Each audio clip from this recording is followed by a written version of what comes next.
Biz o insana dərman verib, yox sən 7-8 saat yatmalısan deməyimiz doğru deyil. Antidepressan istifadə edim, yuxum düzəlsin. Uzun müddət yuxusuz qalan insanda nələr gözləyir? Qısa yaddaşı pozulmağa başlayacaq.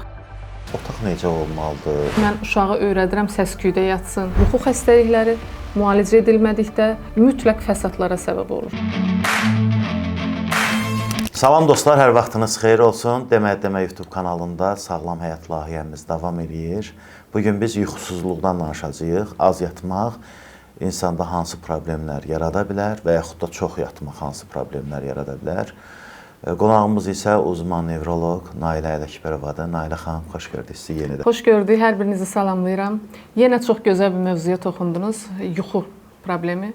Yuxu da sadə görünə bilən, amma bir neçə xəstəliyi özündə birləşdirən ayrıca bir yuxu xəstəlikləri dediyimiz nevrologiyanın bölümüdür və olduqca ciddi fəsadlara gətirib çıxara biləcək yuxu xəstəlikləri var. Ona görə suallarınızı verin və başlayaq. Bax, bizim o vaxtı mənim uşaqlığım 90-cı illərə düşüb, telefon, internetin olmadığı dövrlər idi. Yəni, mobil telefonun daha doğrusu. Biz saat hava qaralandan sonra, 1-2 saatdan sonra yatırdıq. 9-10 falan. Avtomatik olaraq da 6-7-də də yuxumuz bitirdi, dururduq da. Tez yatıb, tez durmaq həqiqətən də yaxşıdırmı? Ümumiyyətlə, müasir yaşam tərzi, gecə saat 2-yə, 3-ə qədər yatmamaq insanda hansı problemlər yaradır? Deməli, Bahadur bəy, ümumiyyətlə yuxusuzluqdan danışırıqsa, yuxusuzluq özü bir neçə səbəbdən yarana bilər. Yuxusuzluq xəstəliyi də var, insomni deyirik buna biz. Bu bir nevroloji xəstəlikdir. Yəni, yata bilmir adam. Bəli, yata bilmir və bunun diaqnozu qoyulmaq üçün obyektiv müayinə üsuluna ehtiyac var. Yəni, xəstənin ifadə etdiyi mənim yuxusuzluğum var, mən yata bilmirəm. Bu o demək deyil ki, bunun yuxusuzluq xəstəliyi var. Bu bir neçə səbəbdən ortaya çıxa bilən sadəcə bir əlamət də ola bilər. Yəni, yuxusuzluq xəstəlik sayılır da? Yuxusuzluq birincili yuxusuzluqdan söhbət gedirsə, bu nevroloji xəstəlikdir. Yox, ikincili olaraq yuxusuzluq yaranıbsa, bu müxtəlif səbəblərdən ola bilər. Hər hansı bir texniki avadanlığın istifadəsi, xüsusilə telefon, kompüter istifadəsi ilə əlaqədar ola bilər. Stres keçirmisiniz, ona bağlı ortaya çıxa bilər. Hər hansı bir dərman istifadə edirsiniz, müəyyən qrup dərmanlar var. Onların istifadəsinə bağlı olaraq yan təsir kimi özünü göstərə bilər. Başqa digər orqanların xəstəliyinə bağlı ortaya çıxmış ola bilər. Bu birincili yuxusuzluq xəstəliyidir. Bu artıq ikincili insomni deyirik buna biz. Və bu başqa ixtisas həkimləri tərəfindən də səbəb aradan götürüldükdə düzələ bilən bir yuxusuzluqdur. Amma birincili yuxusuzluq dediyimiz nevroloji xəstəlik var. Yəni sırf beynin biokimiyası ilə əlaqədardır və bu barədə danışarıq. Diaqnozun qoyulması üçün nevroloq tərəfindən, yəni ixtisaslı nevroloq tərəfindən müayinələrə ehtiyac var. Bu artıq digər ixtisas həkimləri tərəfindən müalicə edilə bilməz. Bu, qeyd etdiyim kimi, diaqnoz qoyulduqdan sonra nevroloji ixtisası yuxu xəstəlikləri üzrə ola bilən bir həkim tərəfindən müalicə edilməlidir. Yəni, adam nə qədər yatır? Tam yatmaya bilməz də təbii ki. 3-4 saat yuxusu var da, deyək belə, gün ərzində. Yoxsa nədir o? Yuxusuzluğun əlaməti nə qədər sayılır? Məsələn, neçə saat yatanda artıq bu yuxusuzluq sayılır? Və yaxud da yuxuya gedə bilməməkdirmi? Bunun əlamətləri nədir? Yuxusuzluq problemi ümumiyyətlə kimdə olursa, çox zaman bunu yaxınları da tövsiyə edə bilir. Filan şeyləri et, filan dərmanı qəbul et, bu düzələcək. Söhbət birincili insomniyadan gedir, nevroloji xəstəlikdən və yaxud digər ixtisas həkimi tərəfindən də ola bilir. Tövsiyələr verilir ki, məsələn, gecə 7-8 saat yatmaq lazımdır. Bu gecə 7-8 saat yatmaq üçün də dərman tövsiyə olunur ki, get bu dərmanı iç, mütləq sənin beynin 7-8 saat yatmalıdır. Bunu nəyə görə deyirlər? Bu məlumatı verirlər, eşidiblər, amma axıra qədər bilmirlər məlumat. Bilirsiniz, hər insan, hər beyin eyni deyil. Beyinlər müxtəlifdir və beyinlərin də yuxu zamanı özünü bərpa etmə müddəti müxtəlifdir. Bu 7-8 saat və yaxud 6-8 saat ifadə edilən vaxt təxminən 80-85% insana aiddir. Amma yerdə qalan 15% insanda bu müddət dəyişə bilir. Necə dəyişə bilir? Çox və yaxud az ola bilir. Elə insan var 3-4 saat yatır, genetik olaraq buna artıq uyğundur və bu yuxu ona bəs edir. Biz o insana dərman verib, yox sən 7-8 saat yatmalısan deməyimiz doğru deyil. Mən 9 saat yatmasam özümə gəlmirəm məsələn. ilə əlaqədar ixtisaslı bir mütəxəssis bunu deyə bilməz. Bunu qeyd etdiyim kimi bu məlumatı eşidib hardansa və hər kəsə şamil edə bilən biri tərəfindən deyilə bilər. Və yaxud əksinə 7-8 saat deyil, 10-11 saat yuxuya ehtiyacı olan insanlar var. Adını tənbəl qoyurlar bu insanların. Bu insanlar illərdir işə gedir, illərdir səhər gəlir, gah kofe içir, baxırsınız halsızdır, özünü masaj etdirmək istəyir, pəncərədə açır, hava almaq istəyir, müxtəlif üsullardan istifadə edir ki, o yuxudan oyanıqlığa keçmə dönəmi düzəlsin bu insanda və özünü gümrah hiss etsin. Ümumiyyətlə, bir insanda yuxu tipi ilk növbədə müəyyən olunmalıdır ki, bu insanın yuxu tipi nədir? Ondan sonra ona hansısa tövsiyəni vermək olar. Əgər bu insan qeyd etdiyim 15%-in içərisindədirsə və bu qeyd edim ki, ixtisaslı həkim tərəfindən deyildikdən sonra ciddiyə alına bilər, o zaman artıq insan həyatını ona uyğunlaşdıra bilər və dərman içib içməmə ehtiyacı ondan sonra müəyyənləşdirilə bilər. Çünki yuxu zamanı beynin, yəni yuxu və oyanıqlıq vaxtları hər kəsdə eyni olmadığına görə insan yuxudan əgər oyanırsa, özünü yaxşı hiss edir, gümrah hiss edir, işinə başlaya bilirsə, demək ki, onun ehtiyacı olan yuxu saatı ya 7-8 saatdır, ya 10-11 saatdır, ya da 3-4 saatdır. Gecə bir insan 3-4 saat yatar, amma səhər cin kimidir, öz işində, gücündədir, işlə gedir, yuxulu deyil, diqqəti dağılmır, özünü gümrah hiss edir, kofe içmə ehtiyacı yoxdur. Demək ki, bu insan ehtiyacı böyük ehtimal ki, bəli, bu qədər yuxu ehtiyacıdır. Amma daha çox yuxu ehtiyacı olan insanlar var. İşin ən pis tərəfi də odur ki, onlar çox zaman özlərinə peşəni də doğru seçə bilmirlər və bütün həyatları əziyyət çəkərək keçir. Bax, Nailə xanım, bir də mühitə görə yuxu məsələsi var. Məsələn, adam var ki, evdə divanda yatır, amma gedib öz yatağında yata bilmir. Bunun səbəbi nədir? Bu, Bahadur bəy, birincili insomni, yəni yuxusuzluq xəstəliyinin ən çox görülə bilən forması olan psixofizioloji insomniya dediyimiz bir növüdür. Bu insanlar bu şəkildə yuxu problemi yaşamasının altında bir neçə genində problem olması, yəni genetik bir zəmin durur və bunun yanında həyatının müəyyən bir dönəmində bu insanlar çox zaman ifadə edirlər ki, bir stres yaşadım, hər hansı bir hadisəyə bağlayırlar, ondan sonra məndə bu yuxusuzluq başladı. Məsələn, itki ola bilər, xəstəlik ola bilər və s. Və ondan sonra artıq gecə yata bilmirəm. Öz yatağı ilə sanki inatlaşıb yatağına gedir, yuxu tamamilə qaçır öz yataq otağında. Amma baxırsınız televizorun qabağındadır, divandadır, oturub orada mürgülüyür, yata bilir. Və yaxud kresloda və yaxud başqa bir yerdə gedib yata bilir. Amma yetər ki, öz yatağına getsin, orada yata bilmir. Bu bir yuxu pozulması növüdür və bu insanlar xüsusilə, yəni şəxsiyyətinə biz tip olaraq baxsaq, bu insanlar olduqca mükəmməliyyətçi insanlardır. Hər detala fikir verən, daha dəqiq yaşamağı sevən insanlardır, amma belə bir yuxu problemi var. Və bu insanlara da təsadüf dərman vermək olmaz. Ki, get yatağına bu dərmanı qəbul et, burada yuxu bərpa olunacaq. Nə cür dərmanlar verirsiniz? Antidepressantlar mı verirsiniz, yoxsa necə verirsiniz? Yuxu xəstəliklərinin müalicəsi hər xəstəyə özəl olaraq seçilir. Yəni, elə bir resept yoxdur, elə bir dərman yoxdur ki, biz onu bütün yuxusuzluqdan əziyyət çəkən insanlara edək. Təəssüf ki, bəzən edilir bu. Günümüzdə bir çox ixtisas həkimləri yuxu dərmanı yazmağı sevirlər nədənsə. Amma bunun sonrasını, əlbəttə, mən düşünürəm ki, bilmədiklərinə görə bunu edirlər. Bu xəstələrdə başqa problemlər bərabərində gətirə bilir. Hər xəstənin yuxusuzluq səbəbi araşdırılmalıdır. Bunu araşdırmaq üçün texniki avadanlıq lazımdır, ixtisaslı nevroloq həkim lazımdır və yuxusuzluğun səbəbi yalnız araşdırıldıqdan sonra ona uyğun müalicə seçilməlidir. Bəzi dərmanlar var ki, yuxusuzluğun daha doğrusu yaranmasında ya yuxunu başlatma problemi var insan, yəni yatağına gedir, yata bilmir. Normalda bir insan 20-30 dəqiqə içində yuxuya getməyi bacarmalıdır. Ya yuxuya dalma problemi var, ya yatır, amma tez oyanır, tez oyanır və yaxud axşam vaxtında yatır, kəsintisiz də yata bilir, amma saat 4-də 5-də oyanır, 3-də 4-də oyanır və ondan sonra heç yuxusu gəlmir. Yəni daha tez oyanmağa başlayır beyin. Bu gördüyünüz kimi müxtəlif şəkildə yuxusuzluq xəstəliyi özünü göstərə bilir və hər birinin də müalicəsi fərqlidir.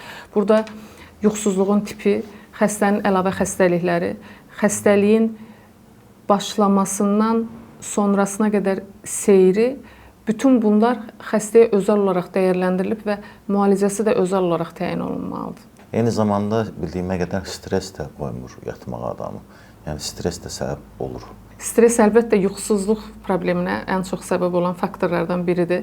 Amma stresin səbəb olduğu birincili yuxusuzluq deyil artıq. İkincili yuxusuzluq, bəli. Yəni stres faktoru aradan götürüldükdən sonra günlər içərisində o öz-özünə də düzələ bilir. Stres faktoru aradan qalxdıqda çox zaman bununla da qarşılaşırıq.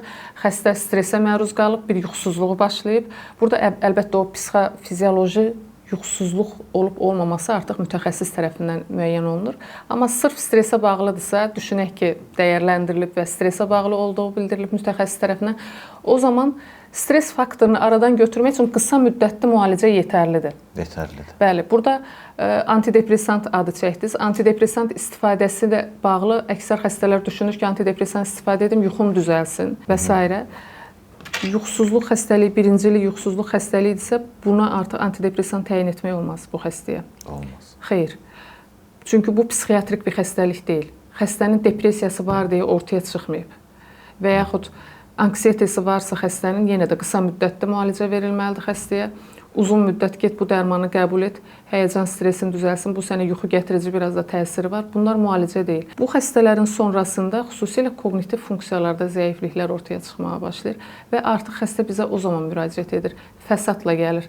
İkincili bir problem və xəstənin keçmişinə baxdığımızda, qəbul etdiyi dərmanlara baxdığımızda, niyə qəbul etdiyinə baxdığımızda artıq o mərhələlərdə səhvlərin edildiyini görürük. Ona görə qəti bir şəkildə stresə bağlı bir yuxusuzluq yaranıbsa, bunun birincili yuxusuzluq olma ehtimalını ümumiyyətlə çox aşağıdır. Əgər bu ehtimalı inkar etmək istəyirsinizsə, mütəxəssisə müayinə olmaq lazımdır. Qeyd etdiyim kimi, obyektiv müayinələrdən keçmək lazımdır və ondan sonra artıq bu insana dərman təyin etmək olar. Yoxsa öz başına gedib nə antidepressant, nə başqa bir sakitləşdirici dərman istifadə etmək məsləhət deyil. Uzun müddət yuxusuz qalan insanı nələr gözləyir? Uzun müddət yuxusuzluq nədir? Ümumiyyətlə, normal bir beyindən söhbət gedirsə, yəni bir yuxu xəstəliyi yoxdur. Amma hər hansı bir deyək, həyatında bir hadisə baş verəcək, bir əlamətdar hadisə ilə bağlı hazırlıq edir və yaxud işində hər hansı bir etmək istədiyi planları var və yaxud gənc bir insandır, imtahana hazırlaşır. Bu insanlarda bəli, bir müddət yuxusuzluq ola bilir. Qeyd etdiyiniz kimi, xüsusən gənclər arasında indi sosial mediada çox məşhurdur. Bir müddət istifadə edir, telefon və yaxud planşet istifadəsi, yuxusuz qalır. Nə qədər yuxusuz qala bilər insan? Beyin nə qədər müddət dözə bilər? 2 həftə. 2 həftədən sonra artıq yuxusuzluğa bağlı problemlər yaşamağa başlayır. Bilirsiniz, yuxu sadəcə bizim beyinlə əlaqədar olan yaradılmış bir həyat ritmimizdir və bizim bütün bədənimizdə bərpa üçün nəzərdə tutulub. Necə ki, biz hansısa texniki avadanlığı müəyyən enerji toplaması üçün bəlli bir vaxt istifadə etmirik və onu telefon olsun, başqa bir alət olsun, enerji toplaması üçün elektrik naqilindən istifadə edir və insan da belədir. Yuxu zamanı onda bərpa proseslərinin getməsinə icazə vermək lazımdır. O proses nəinki beyində, bütün bədəndə baş verir.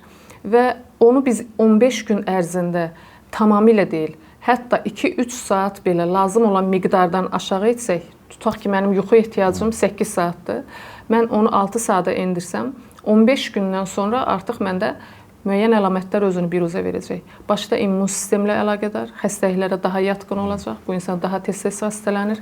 Beynin özü ilə əlaqədar isə daha çox yaddaşla, koqnitiv funksiyalarla əlaqədar müəyyən əlamətlər ortaya çıxmağa başlayacaq. Diqqət tez-tez dağılmağa başlayacaq, daha əsəbi olacaq, qısa yaddaşı pozulmağa başlayacaq, işlərini planlaşdıra bilməyəcək, orqanizə olmaqda çətinlik çəkəcək. Ona görə mən hər zaman öz xəstələrimə bunu bildirirəm. Həyatda heç bir şey sizin sağlamlıqdan önəmli deyil. Heç bir əlamətdar hadisə, heç bir imtahan, heç bir fövqəladə bir hadisə sizi yuxunuzu təsirə salmağa gətirib çıxarmasın. Yuxunuzu hər zaman alın. Sadəcə gününüzü gün içərisində doğru planlaşdırın ki, siz gecə yuxusundan kəsməyi xəyal etməyəsiniz ümumiyyətlə. Bir də Nailə xanım, mən bilirəm ki, məsələn, mən özümlə götürürəm. Məsələn, axşamlar Yasamal parkında gəzəndə kofe alıb içirdim. Sonra mən 2-3-ə qədər yata bilmirdim. Səbəbini də bilmirdim ki, mən niyə yata bilmirəm. Sonra başa düşdüm ki, bu kofedən. Yəni, axşam Belə hansı hallar var ki, bu kofe ilə bərabər ki, bizim yuxumuzu qaçırır və niyə qaçırır? Kofenin eyni zamanda tünd qara çayın tərkibində beyin qabığını oyada bilən, bizi o yuxudan oyanıqlıq sisteminə keçirə bilən maddələr olduğuna görə yuxu, bəli, kofein olduğuna görə bizim yuxumuz qaçır. Daha oyanıq oluruq. Həm də qan dövranı. Daha məhsuldar oluruq. Amma bu nə qədər yaxşıdır. Bilirsiniz, qərb mədəniyyətindən bizə yansıyan müəyyən vərdişlər var. Son illərdə bu xüsusilə artıb. Bunların arasında bir də kofe xüsusən də axşamlar hamı içir. Bir çox gənclər mən görürəm, kofe əlində və bununla gəzməyə gedir, axşam saatlarında da bununla içir. Bunu bir tərz olaraq artıq formalaşdırıblar, amma tam olaraq mənasını da bilmir. Bu kofeni nəyə görə içir, nə zaman içməlidir, nə qədər içməlidir, hansı növündən qəbul etməlidir. Kofe qəbulu bu şəkildə həyat tərzində dəyişiklik, dəb, bunlarla əlaqəli olduğuna görə istifadə edilir. Bunun özü də ayrıca bir yuxusuzluğa səbəb ola bilir. Və ümumiyyətlə biz kofe haqqında danışarıq. Kofe çox da bir masum içki növü deyil. Çox insan düşünür ki, kofenin qoxusu gəldikdə qəbul edirəm, özümü yaxşı hiss edirəm, daha gümrah oluram, daha məhsuldar oluram işimi görmək üçün. Amma kofe içmək, bütün bunları etmək üçün bir səbəb deyil. Daha çox səhərlər içilməlidir də bildiyimə görə. Daha çox dediyimiz, əgər mütləq qəbul etmək istəyirsinizsə, səhər günün birinci yarısında qəbul etmək daha məqsədə uyğundur. Sizə daha az zərər verə bilər. Bir də Nailə xanım, otaq necə olmalıdır? Məsələn, məsləhət görürlər eşitdiyimə görə ki, qaranlıq otaq olmağı yaxşıdır, telefonlar uzaq olsun. Siz nə məsləhət görərsiniz? Yuxu gigiyenası dediyimiz ayrıca bir yuxu xəstələrində tövsiyə etdiyimiz yollar var. Bu yuxu gigiyenasına yuxusuzluqdan əziyyət çəkən deyil, ümumiyyətlə bütün insanlar əməl etməyi bacarmalıdırlar. Bu ilk növbədə başlayır elə qeyd etdiyiniz kimi yatmağa getdiyimiz otaqdan. Bizim yatdığımız otaq nəzərə alınmalı ki, ancaq yuxu üçün nəzərdə tutulub. Burada gedib telefon və yaxud planşet, mavi parlaq ekran məruziyətindən uzaq durmağımız lazımdır. Yataq otağında maksimum edə biləcəyimiz aktivlik bizim kitab oxumağımız ola bilər. Amma yuxu gəldikdə yataq otağına getmək lazımdır əlbəttə. Yataq otağı qaranlıq olmalıdır, sakitlik olmalıdır. Nə çox isti olmalıdır, nə çox soyuq olmalıdır. Yəni təxminən 22-23 dərəcə olmalıdır. Əksər insanlar deyir ki, mən uşağı öyrədirəm səs-küydə yatsın və yaxud restoran, kafelərdə görürsünüz, uşaqdır, amma yuxu saatını valideyn evə getmir. Axşamlar oturub istirahətlərini edirlər, uşaq da bir tərəfdə yatır. Biz uşağı belə alışdıraq deyir. Saat 9-10-dur, bu uşaq evdə sakit bir yerdə yatması gərəkir. Amma təəssüf ki, belə bir mühitdə sanki bunun doğru olduğu bir düşüncəsi də var. Yəni ilk növbədə düşünürəm ki, bu barədə insanlar maarifli olmalıdırlar. Özləri mütləq buna əməl etməlidirlər ki, bizdən sonraki nəsil, övladlarımız da bunu artıq bu şəkildə qəbul etsinlər. Çünki bir nəfərin, iki nəfərin evdə buna əməl etməsi ilə düzələn məsələ deyil. Evdə hər kəs buna əməl etməlidir. Bizi izləyən insanlar bu fikirləri öz ailə üzvlərinə də bildirməlidirlər. Yoxsa mənim ancaq yuxu problemim var. Mən özümə gedim ayrıca bir otaq düzəldim. Mən burada bu həkimin tapşırdıqlarına əməl edim, problemim həll olsun. Bu olmaz. Bu bir neçə gün çəkə bilər. Evdə hər kəs bu qaydalara əməl etməlidir. Bir də Nailə xanım, bax gecə növbəsində işləyən insanlar var. Bu sualları çox verirlər. Bildiyimizə görə ki, qaranlıq otaq olmalıdır, gecə yuxusu tamam başqadır. Bunlar gecə növbəsində işləyirlər, gündüzlər yatırlar. Bu insanlara tövsiyələriniz nədir? Bunların həm bioloji saatları dəyişib demək olar ki, artıq, həm də ki, istənilən halda nə qədər pərdəni örtsələr, qapını örtsələr də yenə də o günəşin şüalarına məruz qalırlar da. Bunlarda hansı problemlər yarana bilər və yaxud da onlar necə yatsınlar? Ümumiyyətlə, gecə yuxusuz qalan insan istər işi ilə əlaqədar olsun, istər başqa bir səbəblə əlaqədar olsun, biz bilməlidir ki, bu insan onu bir neçə il sonra qaça bilməyəcəyi müəyyən xəstəliklər gözləyir. Bu xəstəliklər onun daxili orqanlarında da ola bilir və eyni zamanda beyində də ola bilir. Beyində ən çox degenerativ xəstəliklər üçün zəmin yaranmış olur. Degenerativ xəstəliklər yaddaş xəstəlikləridir, Parkinson xəstəliyidir, Parkinson plus sindromlardır. Bütün bunlar 30'lu, 40'lı, 20'li yaşlarda yaşanmış bir həyatın nəticəsi olaraq qarşımıza çıxmış ola bilir. Və istər işinlə, istər qeyd etdiyiniz kimi başqa bir səbəblə əlaqədar yuxusuzluq varsa bunu mütləq bir şəkildə həll etməyə çalışmalıdır. Yuxusuzluq yox, yatır yaxşı, amma gündüz yatır da, belə deyək. Ən azından mən xəstələrimə bu şəkildə bildirirəm. Həftə sonları yatmağa çalışsınlar. Yəni bir şəkildə ehtiyacı varsa onu yatsın. Gündüz yuxusu gəlirsə, bəli, orada dayansın və yatsın. Artıq başqa bir iş dalınca qaçmasınlar. Çünki beynin ehtiyacı var ki, o yuxu gəlir və yuxu gəldiyi zaman artıq yatmaq lazımdır. Başqa bir şəkildə onu aradan götürməyə çalışmaq düzgün deyil. Beynimiz və yaxud da bədənimizin digər orqanları yalnız bildiyimə görə yuxuda biz yatarkən bərpa olur da, düzdürmü? Bəli, yalnız bizim yuxuda olduğumuz zaman beyin hüceyrələrində bərpa gedir, toksinlərdən təmizlənir, özünü yeniləmə prosesləri başlayır. Bizim daxili orqanlarımızda böyrəklərimiz olsun, qaraciyər olsun, endokrin sistemimiz olsun, bütün bunlarda yenilənmə prosesləri gedir. Yəni dərmansız təsəvvür edin, xroniki xəstəliklərimiz öz-özünə düzəlir. Hətta bir misal deyim sizə. Kəskin infeksion bir xəstəlik, üst tənəffüs yolu infeksiyası keçirən bir insan birazca yuxu yatır, 1 saat, 2 saat. Oyandıqdan sonra özünü görürsünüz necə yaxşı hiss etməyə başlayır. Sanki müəyyən qədər sağalıb, yaxşılaşıb. Çünki bədəndə o zaman bizim immun sistem ilə infeksion xəstəliklərin mübarizəsi üçün müəyyən maddələrdə artış baş verir və müqavimət göstərə bilməsi üçün, döyüş aça bilməsi üçün o yenidən güc toplaya bilir və onu da yuxuda edir. Ona görə yuxudan sonra artıq düzəlir. Yəqin ki, köhnələrdən eşitmiş olarsınız. Birazca yatsın, düzələcək. Yuxusunu bərpa eləyin, birazca düzələcək. Bütün bunları onlar təcrübə ilə deyirdilər, amma bugünkü gündə biz artıq onu elmi araşdırmalarla beyində gedən o müəyyən biokimyəvi proseslərin nəticəsi olaraq necə baş verdiyini bilərəkdən söyləyirik.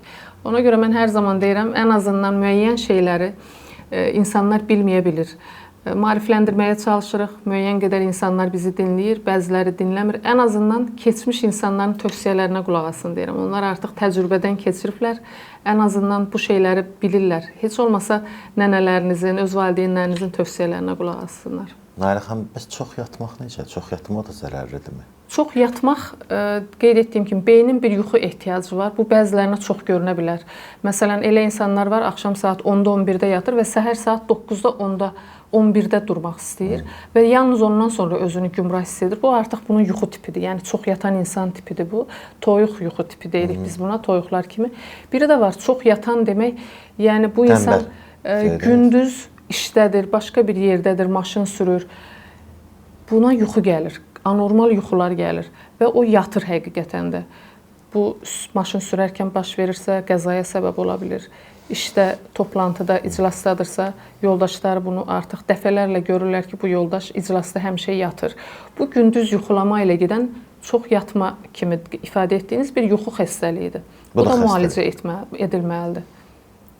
Bunun özü də ayrıca bir xəstəlikdir. Və yuxu xəstəlikləri sadəcə insanlar düşünməsin ki, yuxusuzluq, çox yatma kimi hallarla özünü göstərir. Yuxuda hərəkətlər etməklə özünü göstərə bilir. Qol, ayaq hərəkətləri, qışqırmaq, bağırmaq, yuxuda durub gəzmək, yuxuda durub yemək yemək, bunun kimi hallarla da özünü göstərə bilir. Yəni yuxu xəstəlikləri alt tiplərinə də baxanda təxminən 90-a qədər növ var və bunların hər biri incələnməlidir. Altında genetik səbəb mi var, xəstənin başqa bir xəstəlikləri mi var, xəstənin yuxu tipi nədir, ona hansı müalicə təyin ediləcək. Bütün bunlar müəyyən edildikdən sonra yola çıxmaq lazımdır. Yoxsa çox zaman ya ciddiyə almamaq və yaxud yaxınının və yaxud da kiminsə tövsiyəsi ilə öz başından dərman istifadə etmək qəti bir şəkildə doğru yanaşma deyil. Çünki yuxu xəstəlikləri müalicə edilmədikdə mütləq fəsadlara səbəb olur. Bir də Nailə xanım, bax adam var ki, yatır 8 saat, 9 saat, 10 saat da yatır, amma nə qədər yatır, yatsın, yuxudan yorğun oyanır. Bunun səbəbi nədir? Bu insanın yuxudan əgər yorğun oyanırsa, demək ki, bu keyfiyyətli yuxu yatmır. Demək ki, bunun beyni lazım olan yuxunu ala bilmir. Bu bir neçə səbəbdən ola bilir. Ola bilər ki, bu insan kifayət qədər yatmır. Yatır, oyanır, kəsintili yatırdı. Yəni yuxuda bir neçə dəfə oyana bilir. Və yaxud yuxu ilə əlaqədar olmayan başqa bir xəstəliyi var, ikincili bir xəstəliyi. Məsələn, yuxu görmək, davamlı olaraq yuxu görmək, onu narahat edən yuxular falan görmək, bunlar səbəb ola bilərmi? Bütün bunları səbəb ola bilər. Bütün bunları aydınlaşdırmaq üçün ona görə obyektiv müayinə üsullarına, yəni xəstəni yatıraraq etdiyimiz müayinələr var. Onlara ehtiyac var və yalnız ondan sonra demək olar ki, bu insan niyə səhər gümrah oyana bilmir? Bunun səbəbi nədir? Yoxsa mən gümrah oyana bilmirəmsə səhərlər, al bu dərmanı qəbul et. Bu səndə düzəldəcək. Ya vitaminlər və yaxud qida əlavələri çox zaman tövsiyə edilir. Bu şəkildə qətiyyən etmək doğru deyil. Təşəkkür edirik Nalə xanım, çox sağ olun. Yenə bir faydalı bir müsahibəmiz oldu. Bundan əvvəlki müsahibəmizin linki bax buradan çıxacaq, izləyə bilərsiniz. Eyni zamanda Nalə Ələkbərovanın öz TikTok, Instagram və YouTube kanalları da var. Oradan digər mövzuları da izləyə bilərsiniz. Nalə xanım, sizə bir daha təşəkkür edirəm. Çox sağ olun. Mən təşəkkür edirəm, çox sağ olun.